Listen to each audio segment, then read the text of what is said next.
السلام عليكم، كيفكم متابعيني؟ اليوم بسوي معاكم روس السمك اللي هي الروس الناجل الكبير، روس الشعور قصدي الناجل ولا الهامور الكبير. حطيت القدر على النار وضفت عليه بصل شرايح وثوم. الحين اقعد اقلب في البصل لغاية ما يدبل ويطلع ريحة الثوم. شوفوا يا حبايبي، هذه هي روس السمك، راس السمك الكبير مكسر ومقطع بهذه الطريقة.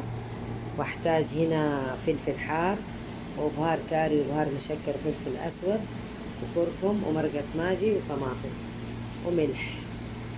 شوفوا يا حبايبي، دبل البصل وطلعت ريحة الثوم وضفت عليها دحين راس السمك. الحين أقلب المكونات مع بعض.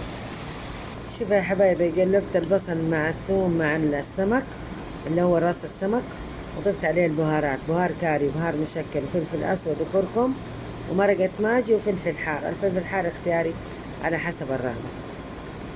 شوفوا يا متابعين، ضفت عليه طماطم وملح.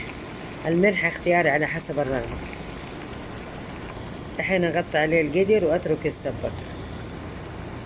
شوفوا يا متابعين، ضفت عليه بس كاسة موية. الحين اغطي عليه واتركه من 20 لنص دقيقة على نار هادئة، يعني على نار واطية. شوفوا يا حبايبي، خلاص استوى. الحين اطفي عليه النار.